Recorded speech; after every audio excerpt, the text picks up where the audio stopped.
Alright guys, J Will here, and we are entering spawning season. And this is the time of year, obviously there's bass all over the banks, but I don't know if you've ever entered a situation where you ease in a pocket and you see 3 or 4 on the bed. They're not really that great, not that big, but you can see big ones laying around under dock floats, laying at the tip of a laydown, sitting up real high. You can visually see them with your polarized glasses, and those are hard to catch.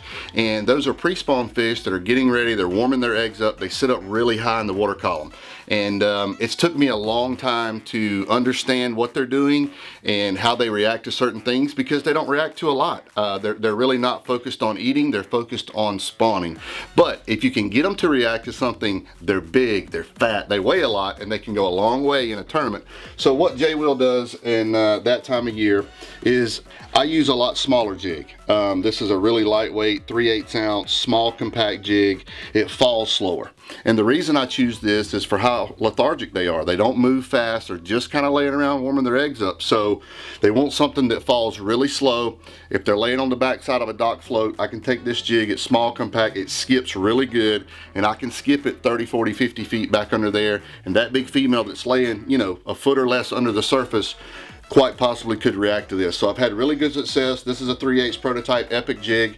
And if you'll notice, I took a Zoom Super Chunk and I push it up on there that time of year. It skips better, it's more compact, and like I said, this thing falls slow. And this is one of the only times of the year where I want my bait to fall slow. I want it to be in front of their face as long as possible to try to trigger them to bite.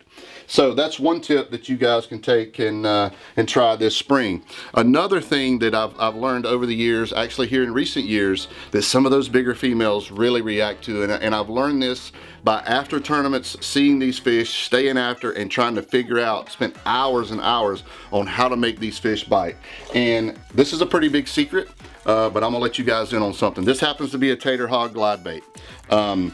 This is a suspending glide bait. It does not sink fast, okay? And it's the same deal. It's a bigger profile bait, however, it's not too big. But what this bait will do is it stays in their face. You can work it just about as slow as you want to, and it really aggravates those big females into biting. So it don't matter if it's the end of a laydown. I really work this slow at the end of laydowns, but I also a dock. You know, black floats here in South Carolina are a big deal. They stay warm, the sun hits them, those big females lay under those black floats, and I've had really good success with a glide bait. And if you'll notice, this is just a 6-inch glide bait. I mean, you just have to play with it. There's no one glide bait that you gotta have. I really like tater hog stuff. I use several, to be honest. I use 20-pound line, and this is actually a glide bait that I throw on my same jig rod. I use a 7/6 chaotic rod with this bait. I use a 7-to-1 dowel reel, 20-pound line. This one right here happens to be painted like a herring. Obviously, I live on herring lakes.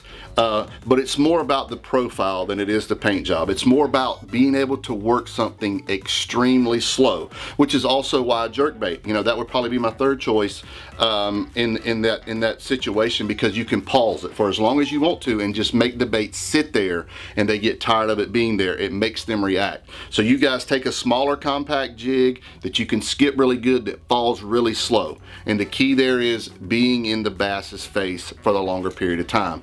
And then if you want to go big bass hunting and you see those big ones laying everywhere, take a glide bait, take you a flipping stick, start playing around with it. Work it really, really slow this time of year when you're seeing all those big bass just kind of floating around right before the spawn. It'll catch you a big one.